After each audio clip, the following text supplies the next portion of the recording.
మీ శ్రేయస్సు కోసం చేసే పూజలు హోమాలు యజ్ఞాలు ఇప్పుడు ఒక్క క్లిక్ దూరంలో వేదమందిర్.com. నమస్కారం, వెల్కమ్ టు సుమన్ టీవీ. నేను గీతాంజలి. ప్రస్తుతం మనతో పాటు ప్రముఖ జ్యోతిష్య పండితులు, శ్రీచక్ర పీఠం వ్యవస్థాపకులు, సుమన్ టీవీ ప్రేక్షకులందరికీ ఎంతో సుపరిచితులైన బ్రహ్మశ్రీ ప్రదీప్ జోషి గురువు గారు ఉన్నారు. వారితో మాట్లాడదాం. గురుగారు నమస్కారం అండి. శ్రీమాత్రే నమః. 2026 జూలై తర్వాతనే చాలా మార్పులు వస్తాయి. సో నేను చెప్పేది జూలై వరకు, జూలై తర్వాత ఇంకోటి రెండు థియరీస్ వస్తాయి.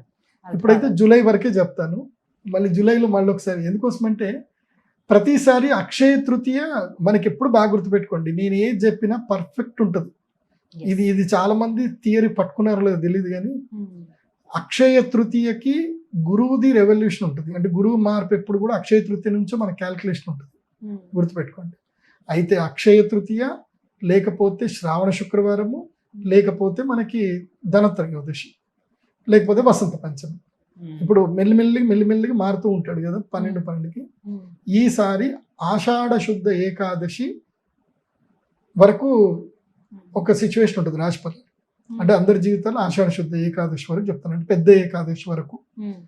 ఇక అనుకోండి వరలక్ష్మి వ్రతం అనుకోండి, ఈసారి అందరు వరలక్ష్మి వ్రతం అందరి జీవితాలు మారుస్తుంది, ఎవరెవరి జీవితాలు మారుస్తుంది అది కూడా చెప్తాను. వృశ్చిక రాశి వారికి ఎలా ఉండబోతోంది? వృశ్చిక రాశికి 4-8 శత్రువు. 4వ ఇంట్లోకి రాహు వచ్చాడు. అమ్మగారికి అనారోగ్యం ఉంటుంది, ఇల్లు తాకట్టు పోతుంది, రుణాలు ఎక్కువగా జరుగుతాయి, వెహికల్స్ ఎంత ఏడిపిస్తాయంటే రోడ్డు నడిట్లో నీకు వెహికల్ అన్ని ఆపేస్తుంది. సో ప్రయాణ బాధలు ఉంటాయి, తర్వాత గృహ బాధలు ఉంటాయి, ఇల్లు మారాల్సి వస్తుంది. ఇంకా అద్దెళ్ళలో ఉన్న వాళ్ళకైతే చాలా ఇబ్బందులు అవుతాయి.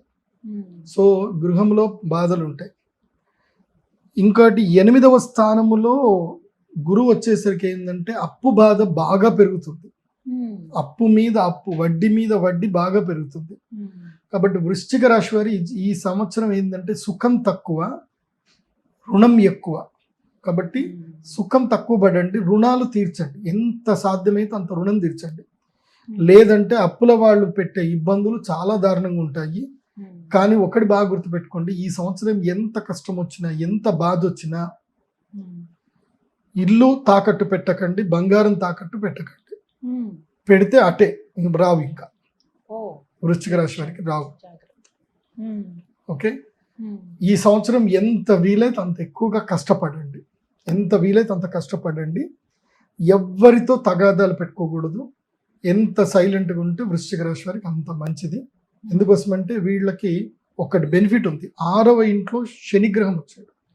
శని 6వ ఇంట్లో రావడం వల్ల ఒక బెనిఫిట్ ఏం జరుగుతుంది అని అంటే, కష్టం మూలకంగా నువ్వు ఎక్కడైతే కాంప్రమైజ్ అవుతావో నీకు అక్కడనే ధనం వస్తుంది. అంటే ఒళ్ళు దాచుకోకు. ఇప్పుడు ఉదాహరణకి నాకు తెలిసిన ఒక క్లయింట్ ఉన్నాడు, వాడికి ఇట్లాగే 6వ ఇంట్లో శని వస్తే నేను వాడికి ఒకటే చెప్పాను. అతను డ్రైవర్, యాక్చువల్లీ ఇది ఎయిర్పోర్ట్ దగ్గర డ్రైవింగ్ చేస్తూ ఉంటాడు.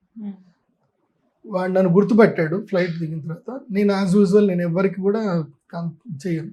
గురూజీ నాకు అపాయింట్మెంట్ కావాలంటే, అరే నువ్వు డ్రైవర్ 30,000 నా అపాయింట్మెంట్ ఎక్కడ తీసుకుంటావు అంటే, లేదు గురూజీ మీ వీడియోలు డైలీ నేను డ్రైవింగ్లో వింటూనే ఉంటా, నేను మిమ్మల్ని కలవాలని ఇప్పటి నుంచి అనుకుంటున్నా, ఏదో ఎనర్జీ ఉంటే కనుక ఇవాళ నా కార్లో మీరు కూర్చోలేదు, డెఫినెట్లీ మీ అపాయింట్మెంట్ తీసుకుంటా అన్నాడు. సరే రా, నీ జాతకం మంచిగుంటే ఫీజు తీసుకుంటా, నీ జాతకం మంచిగా లేదంటే నేను ఫీజు వాపస్ ఇచ్చేస్తాను. ఎందుకోసమంటే నువ్వు ఇంత కష్టపడి డ్రైవింగ్ చేసి నీ డబ్బులు నాకు పెడితే అది నాకు కలిసి రాదు అని చెప్పిన. సరే గురూజీ అన్నాడు. అపాయింట్మెంట్ తీసుకున్నప్పుడు వాడి జాతకంలో నాకు 6వ స్థానంలో శని కనబడ్డాడు, బాగుంది.